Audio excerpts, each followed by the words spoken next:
All right, welcome. Let's get started.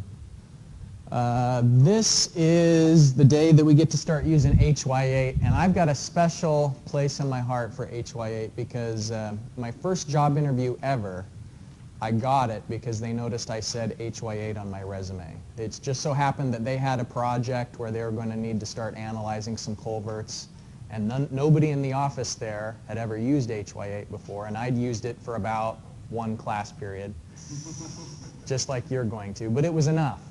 I learned enough in one class period to get through that first job, and so I hope that you'll learn enough in one class period and the blistering homework assignment I'm going to give you to feel comfortable to list HY8 as a software proficiency item on your resume.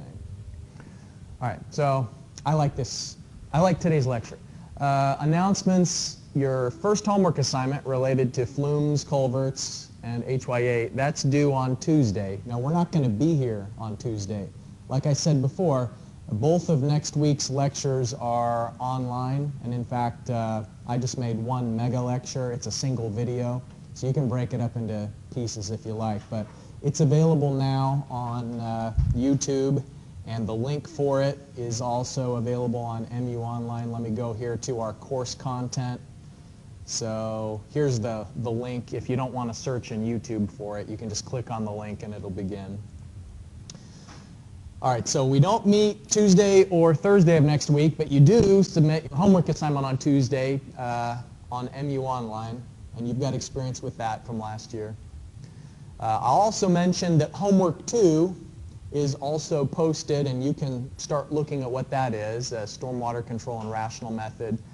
It's due on September the 7th.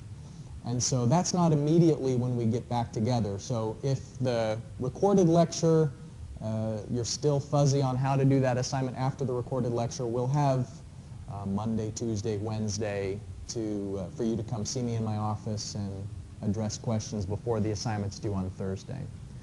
We won't discuss a lot of those details in class during the lecture on Tuesday before the 7th, but you know, I will have office hours. So any questions related to the announcements before we start with the HY8 stuff? I see lots of computers. That's good. I think that means you probably were successful in installing the software. Well, I love HY8 today. I'm not sure what these guys have to do with it other than that exemplifies the enthusiasm I feel for HY8. All right. So let's just refresh where we left off last time, talking about culverts. And we discussed that culverts are a far less expensive way of conveying water underneath the road than a bridge. And so, you know, there's this constant press to save money, especially by the agencies who are usually installing roads and culverts. You know, governments are continually strapped for cash and looking for ways to cut corners. And so one pressure is, let's make the culvert a little smaller than it might need to be.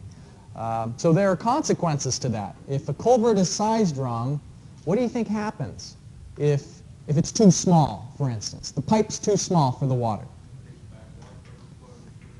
Okay, perfect answers. One person said overflow the roadway, and one person said increase backwater. And those are essentially the two main risks I want to talk about.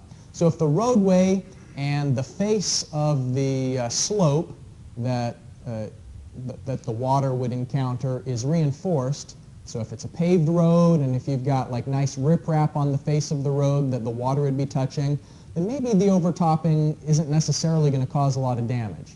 If you're well prepared for it, and I'll show you a picture of a culvert in just a moment where they're definitely prepared for overtopping and it's not going to cause any damage.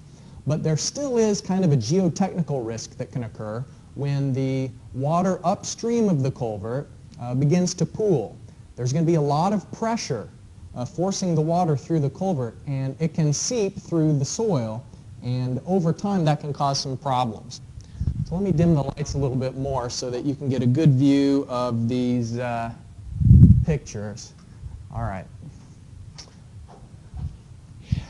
You already can tell something's going wrong. Let me give you a little bit of background. Here's the water, the upstream. Water's flowing from upstream towards downstream. And the road's collapsing for some reason. There isn't even overtopping yet. But what you should know is that actually the water level normally would be quite a bit lower than this. And so there's a lot of headwater on the upstream face of the culvert. So gradually over time, things get worse and worse. Finally, there is a bit of overtopping. And what you can see at the very end is this road is out of commission for a while. And we have stuff like this in West Virginia, right? In Charleston, north of Charleston. What's that development called? What is it?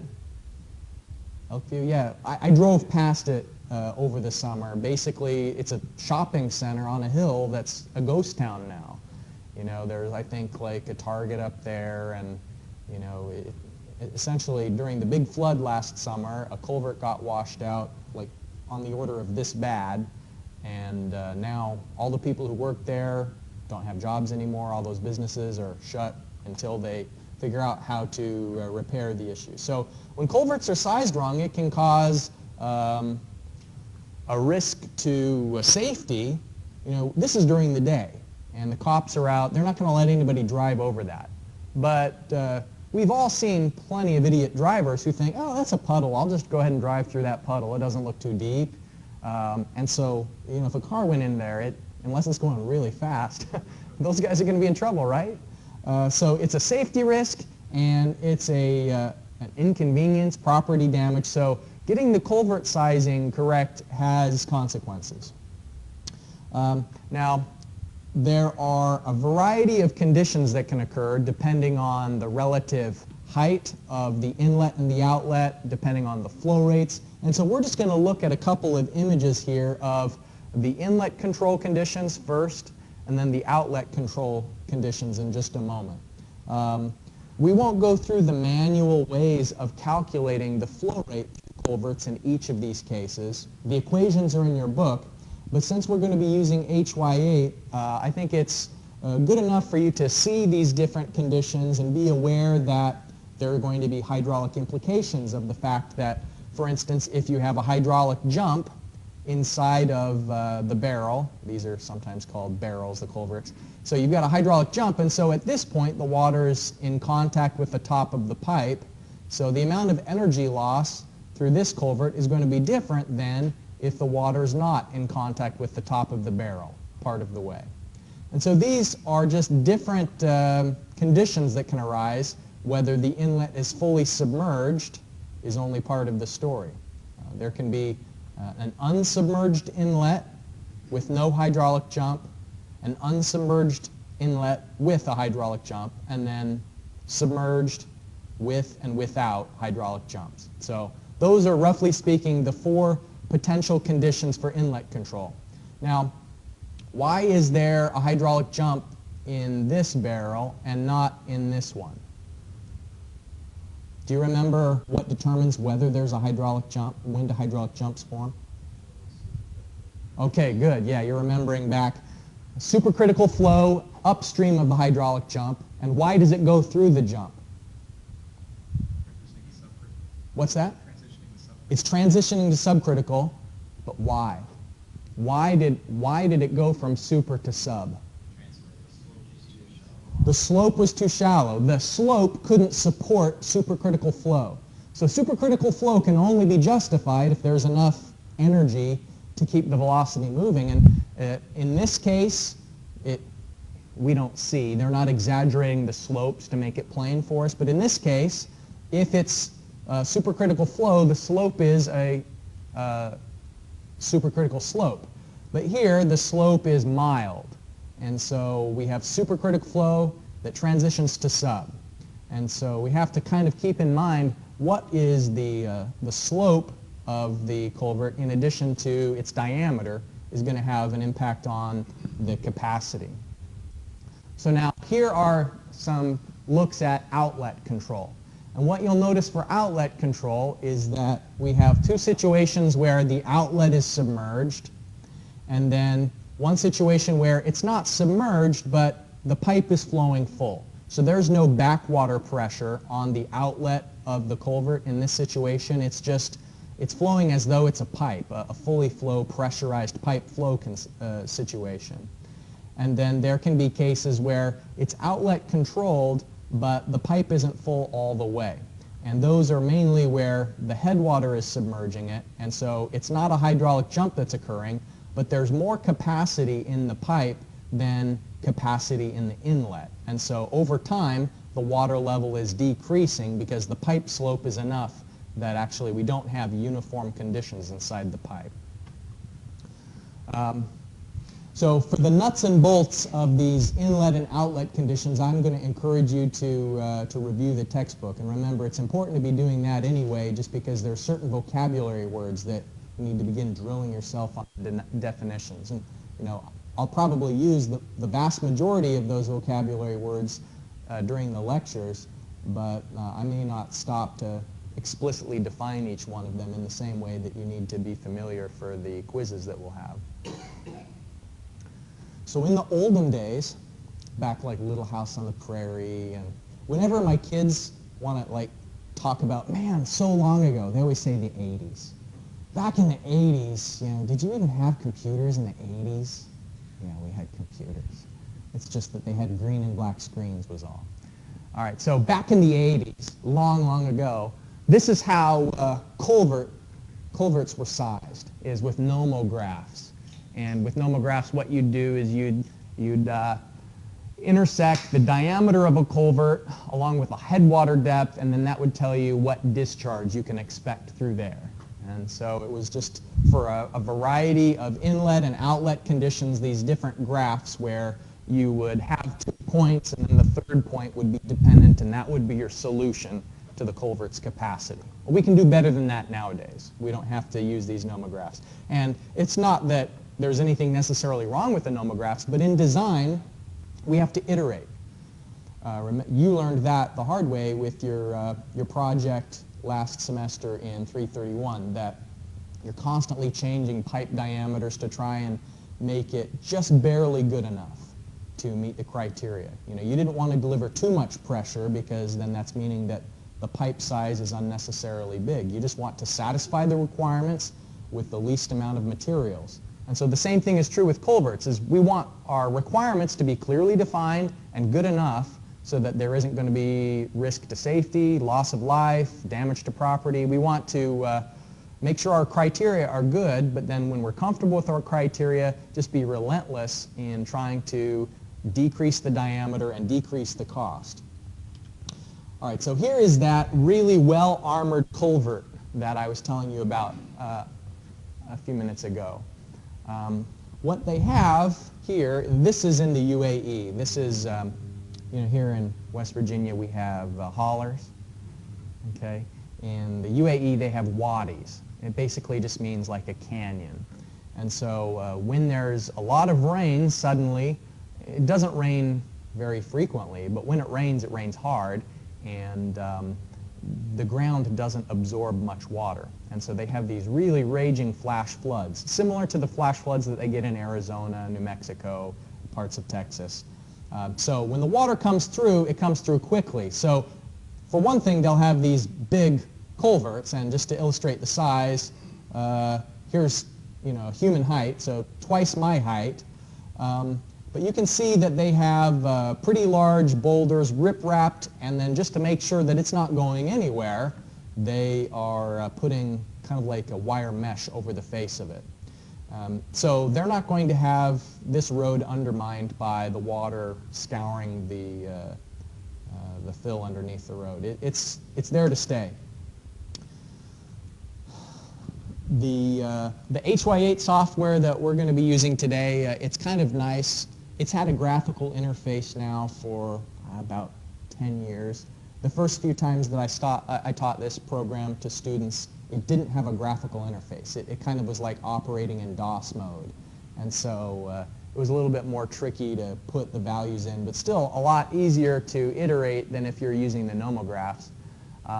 But the thing it can do is you can have several different culverts, several different flow rates that you want to analyze conditions at, and then it'll generate reports that characterize the tailwater capacity, so that's the capacity of the channel downstream, and then also the capacity of the culvert. And so you can compare how the culvert's doing to what your requirements are, and then make changes. You can increase the diameter, run it again, increase the diameter until the headwater depth is at the limits that you're willing to accept.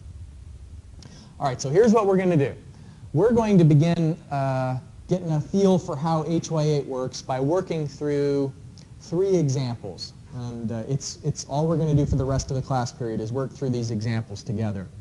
I've got some crude drawings that I hope will help us to illustrate how you translate like the schematics that you've got or your vision for what the culvert's going to be into the fields that have to be entered in HY8. And for the most part, it's pretty straightforward, but there are a couple of tricks of the trade that I want to make you aware of. You know, the terminology that's used for inputting information here. All right, so I hope it's obvious what we're looking at. This is a top view. We have a road. And from the dimensions on this road, on this drawing, we don't know yet how wide the road is, other than it's 2 lanes of traffic. The next view is going to show the road width explicitly. But what we can see here is that we've got the slope of the channel, 0.0025. We're going to need that for entering the tailwater data. Because remember, back from those inlet and outlet controlled conditions, in order for HY8 to know whether the outlet's submerged, it has to calculate what's the capacity of the channel downstream. This red arrow indicates that the water's flowing from the left towards the right. So the first thing that we're going to start characterizing for the program is the stream or the river that the water's coming out of the culvert and entering. What's the capacity of that channel? Because it's going to tell the program where the water level is and whether it's going to be interfering with the discharge on the downstream end of the culvert. So we've got a width. It says it's rectangular. We've got an N value. That's the roughness of whatever the material is in the stream. Maybe it's cobblestones, and we go into a design manual and say, for cobblestones, there's some range, and we pick a middle value. But anyways, in this case, the N value, which is the Manning's roughness, is defined for the channel downstream. So we have all we need for it to, over a variety of flow rates, define the tailwater capacity. Also, we have some information related to the weir crest length. So the water gets into the tailwater one of 2 ways. It either goes through the culvert or goes over the road. And when the water is going over the road, it's acting like a weir. We've talked about weirs both in hydraulics and in our first lecture. So the water going over the top of this paved roadway, the program is going to want to know whether it's paved, gravel, earth. You know, it's going to want to know about the surface of that. It's going to want to know the weir length. And so here the weir length is simply going to be the same as the channel width. Since it's rectangular, when the water level rises and falls, the width of the water isn't changing. If it was trapezoidal, though, like if we had a trapezoidal channel, and now here's a road going over the trapezoidal channel, then we'd want to know when there's overtopping, what's the length of the effective weir. So is everybody with me so far? Any questions about the geometry? Roadway station is defined because that's how HY8 asks to know lengths. And so there's just sort of an arbitrary datum that's defined. You know, we're going to say for this project that this is 5 plus 0, 0, and then the channel begins at 5 plus 35, which means that the other side of the channel would be 5 plus 40. All right, so let's look at the cross-sectional view now. This is, again, here's the upstream on the left, downstream on the right. From these inlet stations, and just by inspection, we can know the length of the culvert that we have in mind. What's the culvert length? 20, whatever this is. It ends up being meters. Yeah. So we've got traditional units when they're asking, well, what about a 24-inch diameter? Is that going to be okay for what we have in mind? And what we have in mind is we want to pass 25 cubic meters per second as the design flow, and we expect the maximum flow is going to be 30. So we'll run those numbers through the program once we set up the geometry, all right? All right. From the previous slide, we had the slope of the channel downstream, the slope of the tailwater. It's from the elevations that are given and the length of the culvert that defines the slope of the culvert itself. And so we're going to have some delta Z divided by L. That will give us the slope of the culvert. All right, so here it looks like the delta Z is 0.05 meters. The culvert length is 20 meters. The roadway length, the width of the roadway is also 20 meters. Those are big lanes, right? Because that was showing it was just a two-lane road. Those lanes are 10 meters wide each, man. I could stay in the right lane if they're that wide. All right. This 307, why do you think that's given? Overtopping elevation. So we want to know when the headwater is rising and rising and rising, how high does it have to get before it starts to go over the road? And when we define that roadway elevation, then the program is going to tell us the flow rate, the Q, when the overtopping begins. And what we want in this check, is the 24-inch diameter culvert okay? What we'd like is for the water level to be right up to the road. We want the water level to be 307 when the flow rate is 25 cubic meters per second. It's okay if when it's at 30 it's going over the top, but we want 25 cubic meters per second to go under the roadway through culvert. The other thing I'll point out is that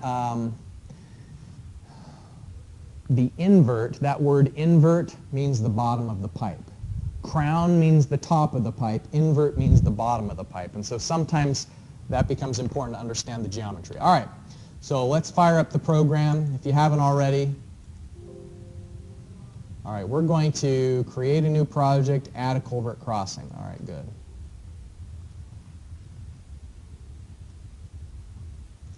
We'll flip back and forth between the drawing and what we're entering here.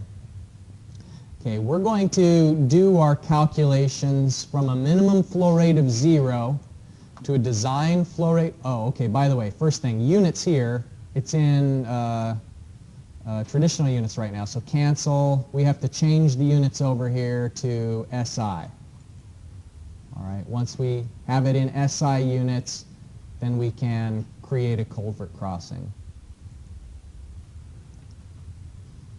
So is everybody able to switch over the units?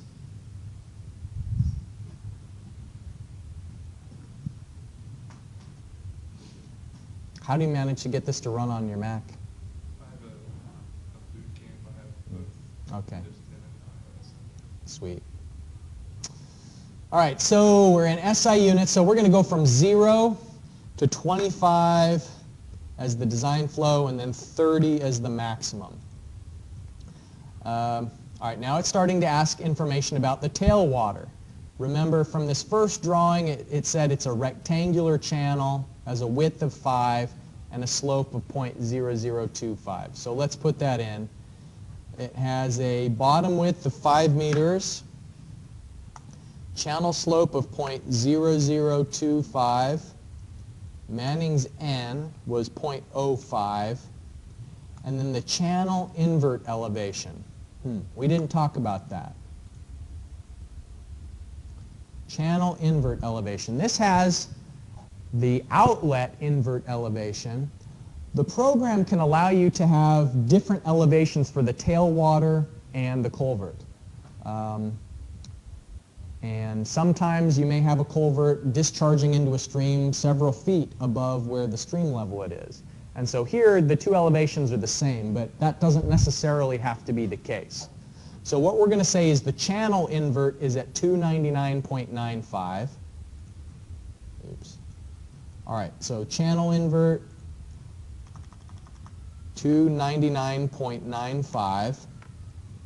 And then if we click view, it's just doing a quick calculation of the rating curve. And so in other words, for a certain flow rate, what is going to be the depth of flow in the channel? This is just solved Manning's equation. for a variety of flow rates. So it said, you know, for what depth are you going to have this flow rate, and then it added it to the tailwater. Solved it by Manning's.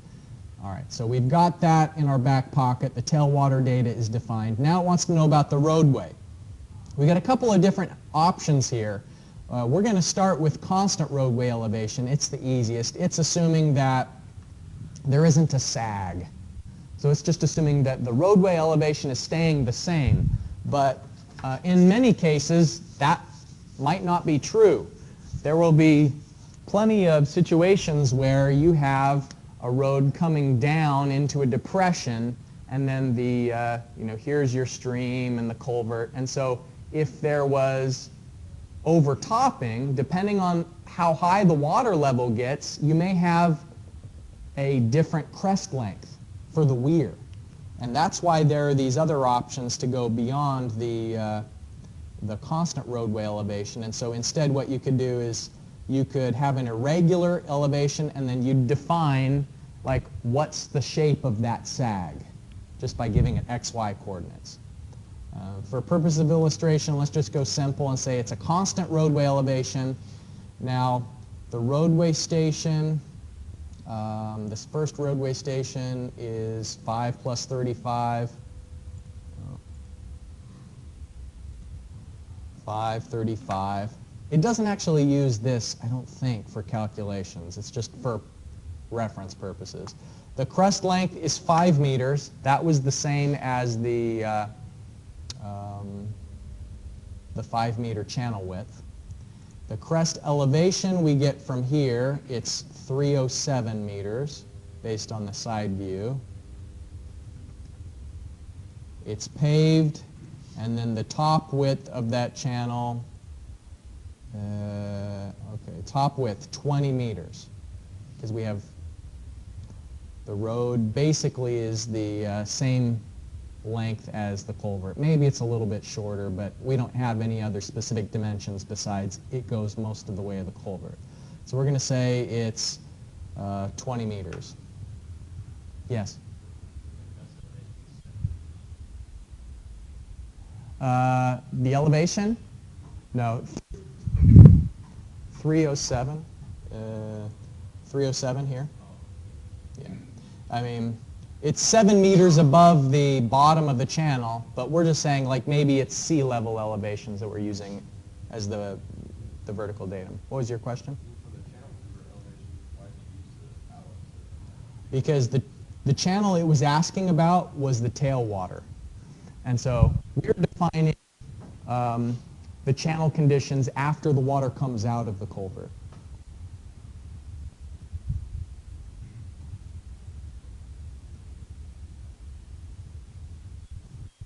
Any questions back here, guys? How can I help? You got it? She got you sorted out? All right, good.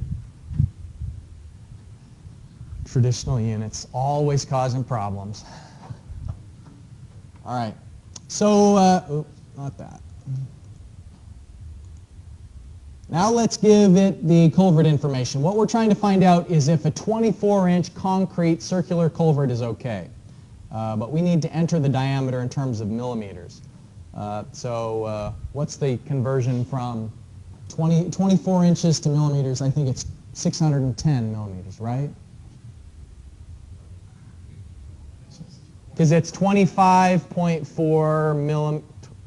I can write my numbers. 25.4 millimeters per inch. So a 24 inch. 609.4.6 millimeters. All right. So we're going to put in circular concrete diameter 609.6. Now, embedment depth is related to the location of the culvert, you know, how deep into the roadway surface it is. And so we're just going to leave that as the default option, blank. This Manning's N, it got that from the material property since we know it's made out of concrete. If we change it to a different material, then it's also going to change the N value. Okay, so it just got the typical values built in, and you can adjust that if needed. So it was 609.6. Embedment depth I'm leaving. End value, default end value for concrete. It's a straight culvert, square edge with head wall, no inlet depression. If you click on these, it brings up, there's no association. Well, there's a user manual it'll pull up, and it'll give you some diagrams to show you what it has in mind for the different options, some figures to help you pick what closely matches the design that you're going to be going with. I'll mention the inlet depression. It's a way of, if you have like a little cutout area upstream of the inlet, it's someplace that sediment could be trapped in so that it doesn't accumulate in the culvert itself. So it's kind of just like a trash clean-out area before the actual culvert begins. In our case, we don't have an inlet depression, and we're just going to leave the rest of these default options alone. Finally, we have to tell it about the length of the culvert and the slope.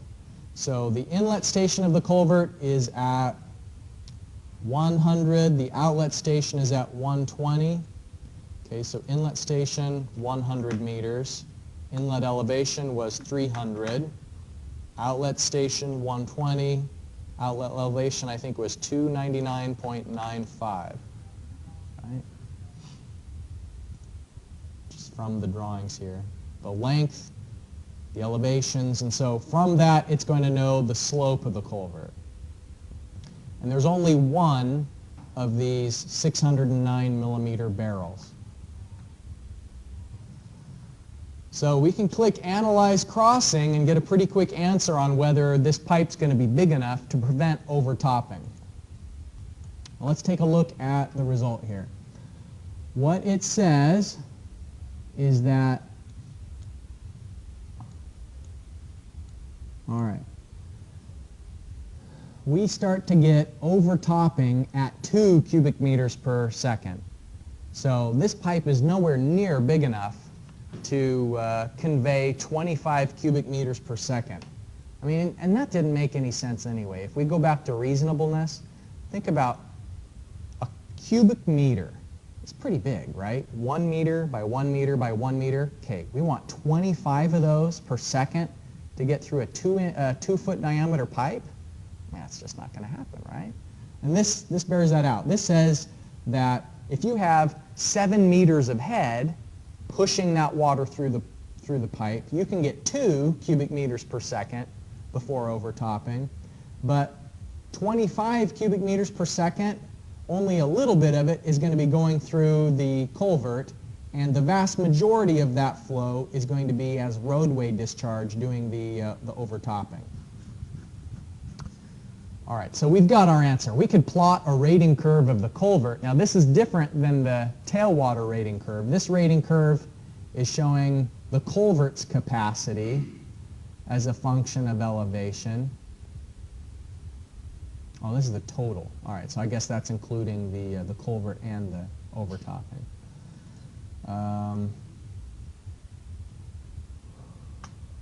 You can export reports if you like. There's also information related to like whether you have inlet control, outlet control. This is kind of like a summary of the flow type that you have inside of the culvert.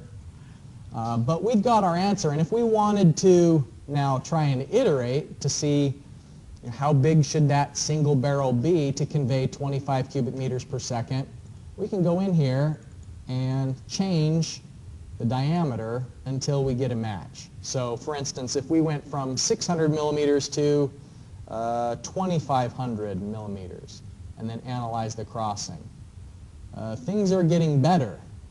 Things are getting better. We're starting to get, oh, that's big enough. 28 cubic meters per second at overtopping. And remember, we're trying to make the pipe big enough so that we have 25 cubic meters per second at overtopping. So we know 600 is too small, and what we just did is unnecessarily large. 2,500 is unnecessarily large. So why don't you take a few moments to try and optimize? Like, what is the pipe diameter, the concrete pipe diameter, that's going to convey just 25 cubic meters per second over the, through the culvert, and the rest of it would be overtopping. Unfortunately, there's no automatic iteration. There's no goal seek function like you've become accustomed to in Excel.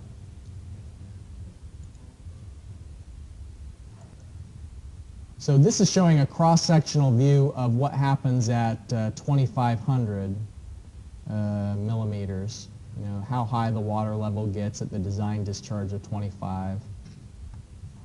This is the inlet, this is the outlet, but I'm not sure why some of you aren't able to see this summary of flows.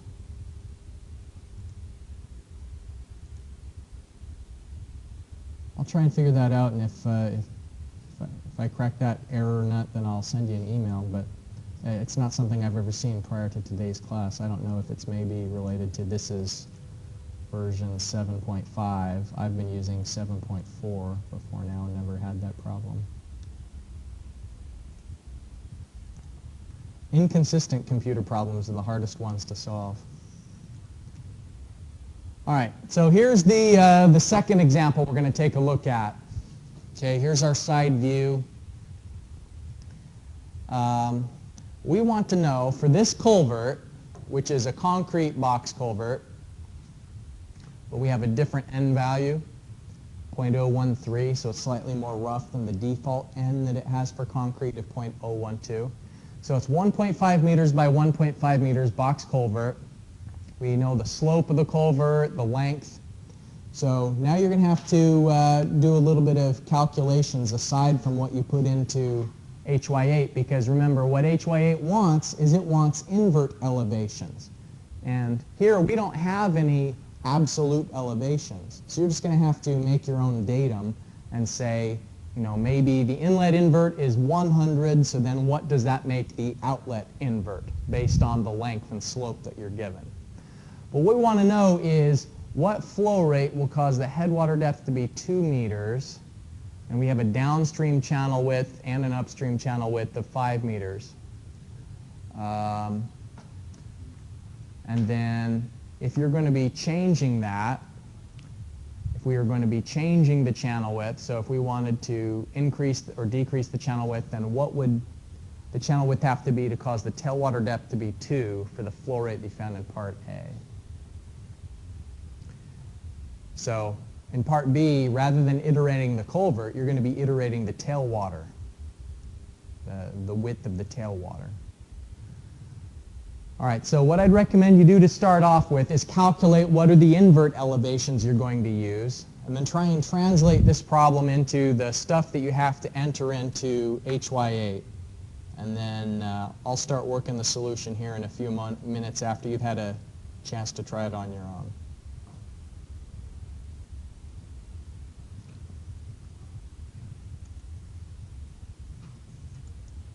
It's not fixed, but I have at least a way for you to see some of the data. So what you can do is create a report. So it didn't create a report for you? Culvert, create report, and didn't bring up this window? No, I clicked on it, just it's inactive, like I wasn't clicking on the button, just like the analyze and cross stuff. Well, your computer's being especially difficult today.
No, yeah, I'm doing this one. The reason why it doesn't matter what you put in the elevation because we're not doing any overtopping in this example. Right? This example won't have any overtopping. We're just trying to find out. See, we don't actually know how high it is. It's just asking what flow rate will cause the headwater depth to be 2. So I could use anything for the crest elevation. I could use 105 because the water level's never going to get there when we finish the analysis. If we want it to be up to a maximum of 2. Okay, so it's concrete box.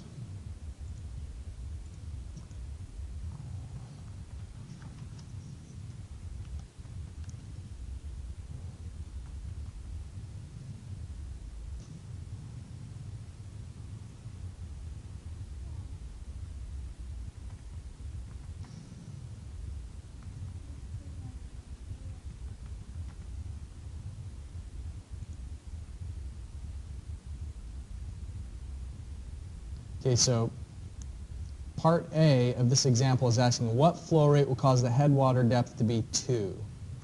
Okay, so where was the headwater depth equal to 2? So right about here, it's close to 6, between 5 and 6.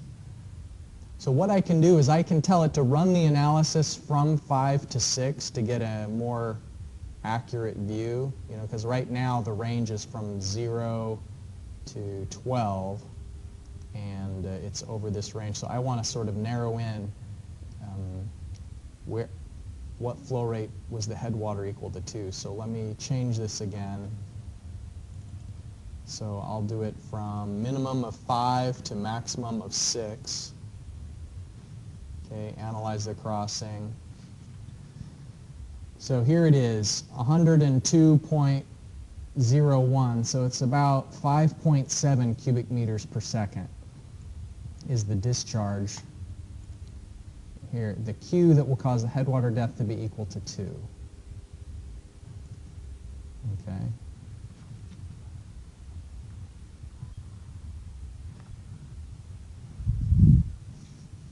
Anybody else get that same answer? You change the flow rates that it's running the analysis for. So here, the minimum flow, you just say analyze it from 5 to 6 cubic meters per second. So remember, we didn't know what flow rate, so we could have said from 0 maybe to 50 and run the analysis. And we're looking for where is the headwater 2. And so my datum is 100, so here's around 2. So it tells me it's between 0 and 10, so then I could narrow in the analysis from 0 to 10, analyze it again, and find out where is it 2. It's around here, so it's between 5 and 6. And so it's sort of like zooming in our range of analysis. Okay, so we've zoomed in, and here it is, 102.1. I could zoom it in more if I want, from 5.6 to 5.7. I want to really be 5.6, goofy about it, 5.7, analyze crossing. All right, so here it is, my exact discharge. I can get a discharge of 5.67 cubic meters per second through that pipe with a headwater of 2 meters. But that's with the channel width of 5. So now, if we want to optimize the tailwater depth to be 2 meters, then what channel width could we go for to get that? So we have some flow rate. So we got Q equals 5.67 cubic meters per second. Okay, so for this flow rate from part A, now we want to play around with the tailwater and find out what width. So let's look at the rating curve we've got right now. So the question it's asking is, we want the tailwater depth to be equal to 2 for the flow rate of this. So part B is depth 2 meters for this flow rate. Okay, what's a little bit confusing is that the tailwater elevation starts at 99.72. So we want, it would be then 101.72 is the depth we're looking for, the target depth.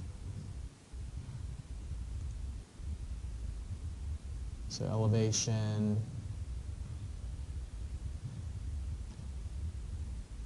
so right now there's more capacity in the tailwater than we need. So it's too wide. So we can make the channel narrower. So if we choke it down to 4 meters of width and then view what's going on there.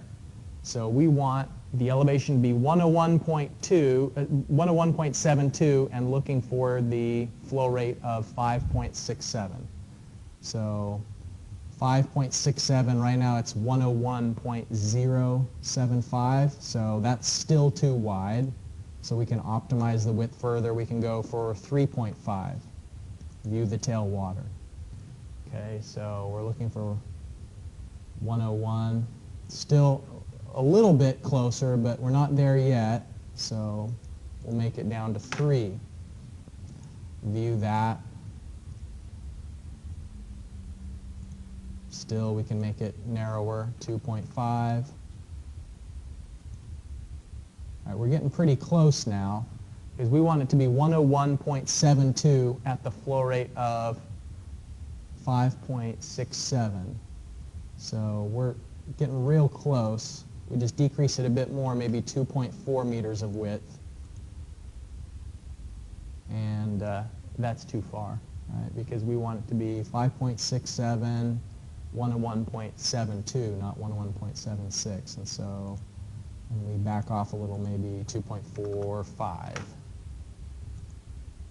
All right. That's pretty close. So does everybody, maybe you didn't get the exact numbers yet through the optimization, but what's more important is to know like what we're iterating. You know,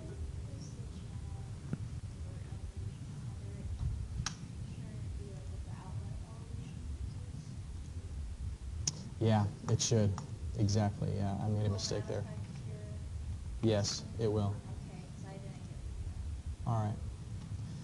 Thanks for noticing that. Yeah, it should match. Okay, so we wanted, gotta make it narrower.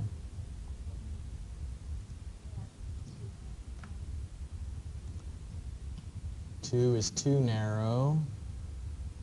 Oh no, hold on. 1.72, yeah.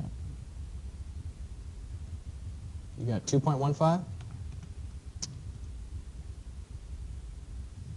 Perfect. Yep. Very good.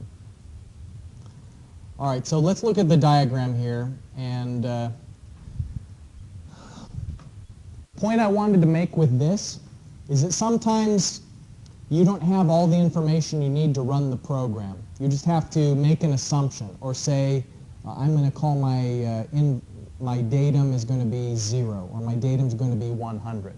Like there weren't any invert elevations that were defined, and you did need those because they are going to be used in the analysis. There isn't any roadway elevation specified.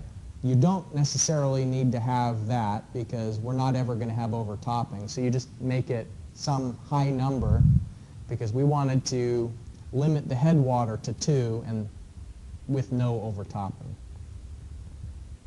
Are there other questions related to this second example?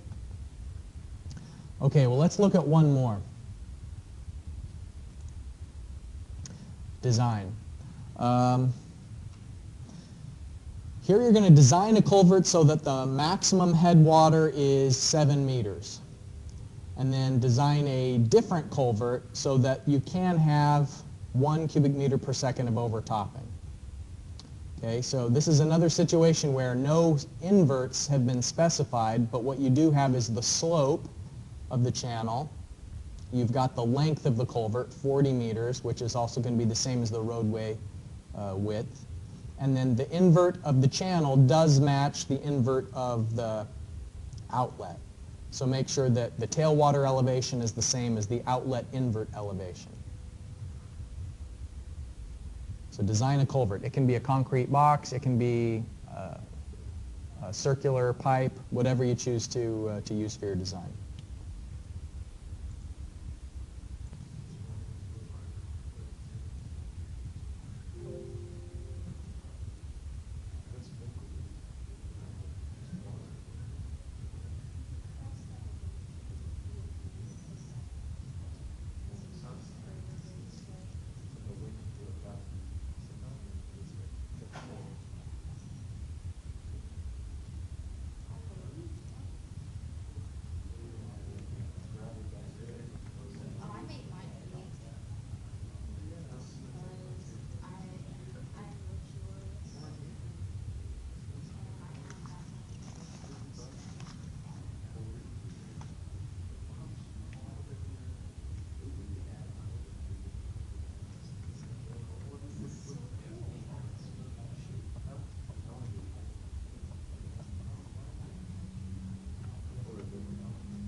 So for this design, you just have to keep playing with the diameter until you're going to get it to, the headwater is 7 with the capacity of 10 for the first part here. I went with circular. I think some of you are going with more exotic culverts than that, maybe an elliptical pipe arch or something, right? So it still looks like headwater of 7. Maybe I've gone too small for this one because I want a 10 to get through it with the headwater of 7. Right now I'm only getting about 7.5, maybe 8. We're running low on time. One thing I wanted to point out for this is that since it's trapezoidal, that's going to change the top width for the weir. So did everybody have the crest length of 19? That's the one thing that is a little bit different for this being trapezoidal. If the water gets all the way from the bottom of the channel up to the top where the road is, so the length of the weir is going to be 3 meters, which is the width of the channel, and it's 1-to-1 side slopes in that trapezoidal channel. So that means if you have 8 meters of depth of water, then you're going to have an additional 8 meters on either side of the trapezoid. So it's going to be 8 plus 8 plus 3. So this 19 is what you should have. That's the only right answer for the for the crest length when you have overtopping. Now some of the rest of it's just relative. You know, I used my vertical datum was saying 100 meters of elevation for the inlet station and elevation. Outlet elevation was based on the slope. I matched the outlet elevation of the culvert to the invert elevation of the channel and so on. Okay. Well, I hope that these examples have at least given you an idea on how to use the program or see the program being used. I'm going to send an email to the technical support guys and see if they can tell me why your report isn't showing up, the summary table. And I'll also try and install the software on a lab computer or two, and so I'll let you know the status of that via email. If we just revisit the announcements, remember, don't come to class next week. You can come and you can watch the lecture in here, I guess, but I won't be here and you don't need to be either. But we will get back together on the 5th of September. Tuesday the 5th of September is our physical meeting start again. And if you have any questions about submitting the homework, I've got office hours today, this afternoon, and I'll do my best to respond via email if you want to contact me that way. That's it. I'll see you in a while. Have a good